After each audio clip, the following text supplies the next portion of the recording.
Salam əziz dostlar. Bugün biz Yokogawa Electrical Corporation'ın Yokogawa DCS sistemlərin haqqında sizə video dərslərin 4-cü dərsini keçəcəyik və indiyənə qədər biz yalnız e, proqramın vizual statusuna baxırdıq və bu dərsdə isə biz artıq operator stansiyasının HDMI proqramını quracağıq.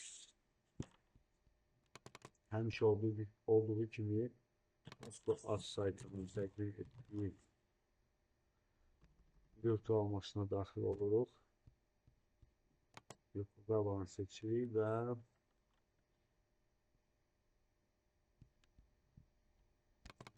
sistemə görə start veririk. Dostlar, bu dərs çox uzun olsa, dərs çox uzun olsa dərsi qısaldacağım və bu dərsi 2 dərsdən ibarət edəcəm. İlk növbədə proyekti biz açırıq və proyektlər biz Windows'da da Graphical 01'i seçirik. Bəli dostlar, Graphical Builder açılır və Builder açılanda biz Draw menüsünü keçib burada Import Image edirik. Import Image pəncərəsindən isə desktopda mən sizin üçün artıq hazır elədiyim dərs 3 adlı qrafikal seçib Open düyməsini basırıq. Bəli, şəkil yükləyəndən sonra istəsəz bu message pəncərəsini bağlayın. Buna ehtiyac yoxdur. Bağladıqdan sonra isə keçin View menüsünə və burada Zoom in düyməsini basın ki, görüntü biraz böyüsün və biz yüklədiyimiz şəkli daha aydın görək. Deməli, şəkil yükləyəndən sonra bu şəkli tam olaraq bizim pəncərələrin ölçüsünə uyğun etmək üçün biz nə etməliyik? Deməli, şəklin üstündə Pneumaskem deyirlər buna, HDMI da deyirlər. Üstünə sağ düymə basıb Properties menüsünə gelir və burada mənim şəklimin razmeri 600'ün 450'dir.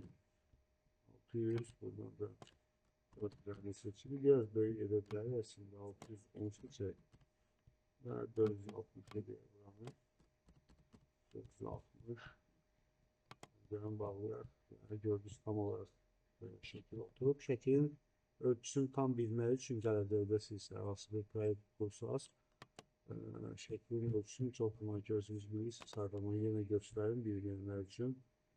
Edit vururuq və burada görürsünüz 600'ün 450'dir. Bu sizin şəklin ölçüsüdür.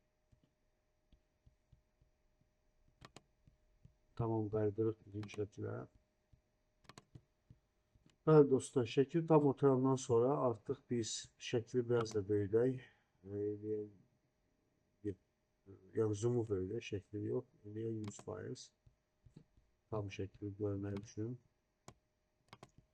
Şəkil böyüdükdən sonra artıq biz kontrol elementlərin, HDMI-da olan kontrol elementlərin bizim HDMI üstünə əlavə edə bilərik. Onun üçün button və Data Display Console, Data Display Console menüsünü açıb buradan push buttonu seçirik. Push buttonu bizim sistemin üstünə aparırıq.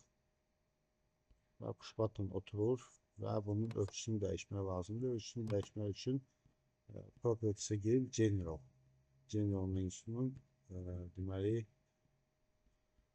ölçülərini dəyişməliyik. 60 ilə yoxlayaq. Baxaq nə göstərir. Tamam, bir xeyli balacalaşdı, amma istəsəz biraz da balaca edə bilərsiniz. Məncə uzun saxlayaq ki, bizim bu Start button düyməsini tam yazsın, ölçsün. Ona görə gəlin bunu yerləşdirək bura və yenidən Properties 130'u saxlayaq. Baxaq nə göstərəcək. 130 biraz böyük oldu. Ona görə gəlin bunu 100 edək. Bəli, 100 edək yoxlayaq. Baxaq nə göstərəcək. 100.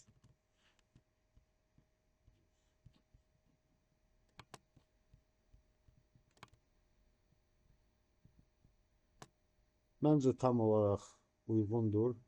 İstəsəz biraz da enliyi azaldaq. biraz eləyək. 60'sa tak 60 55 edək yoxdur. Bəli, indi tam uyğundur. Saxlayaq bunu. Bunu saxladıq. Gəlin indi label'ın özünü də yazaq. Onun üçün yenə properties'e giririk və burada push button seçib burada artıq lazım yaza bilərik. Start yazaq istəsəz.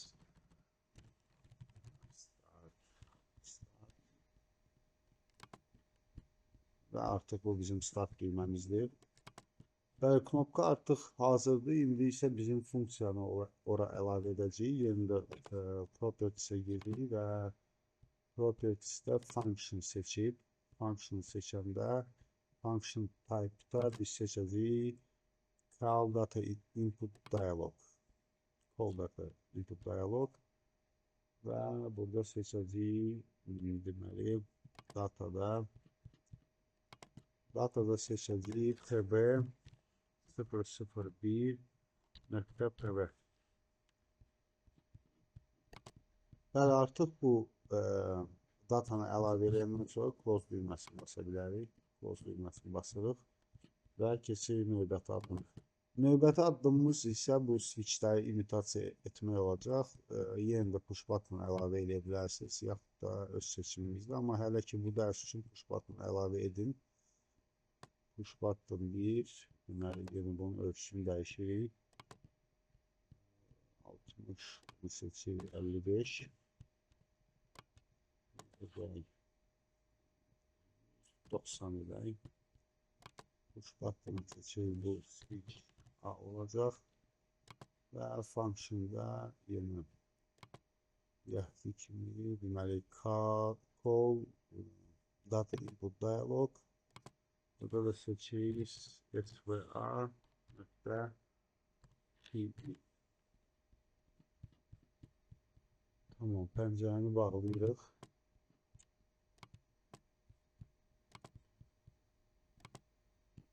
Eyni cürdə ikinci buttonu əlavə edirik bura.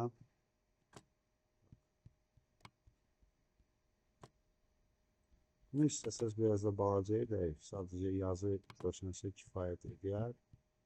Çünki o artıq bizim sistemdə yerləşmir.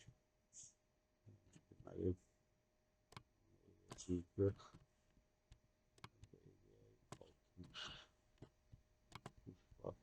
SVB function call dot input dialog SVB və pəncərəni bağlayırıq.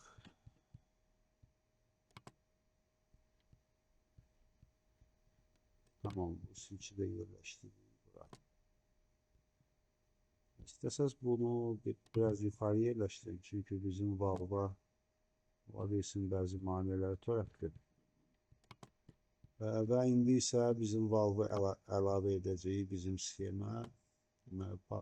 Buttons and data display control bağlayıb valve menüsünə keçirik. Və burada elə valve 1'i seçirik. Valve 1'i seçək. Əlavə edək bizim sistemə.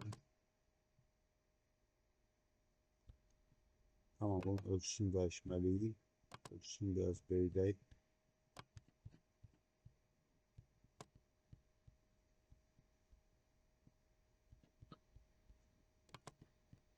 Dostlar, yadımdan çıxıb, bunun size'ın burada dəyişmə olmaz, səhv etmirəmsə, burada sadəcə aktiv tag object üstünə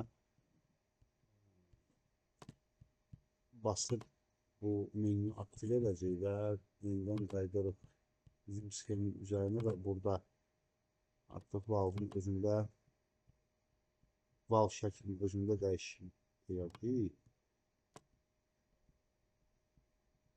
Tam biraz böyüdək bunu. Tamam, oturdu şəkil. İndi isə eyni valve'ı kopya edək. Sonradan yaxud da yox, sonra dəyişərik. İndi isə properties'e girib function menüsünə gəldik. function yox, modify menüsünə gəldik. Modify menüsünə gəlib, burada condition 0. İndi defaultla gəlir bizdə. Ora yazırıq valve vlv a nöqtə pv bərabərdir 0. Burada deməli normal color change seçirik və blink noda qalır, red-də qalsın. Add düyməsini basırıq. Birinci conditionda bizdə olacaq red və ikinci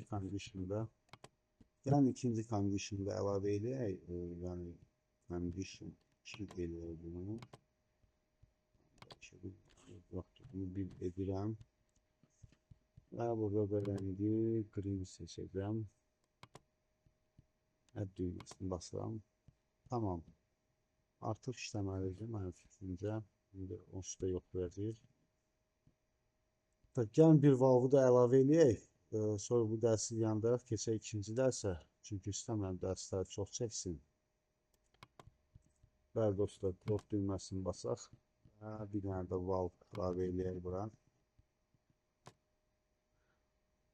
Tamam. İndi bunu rotate eləyəcəyik.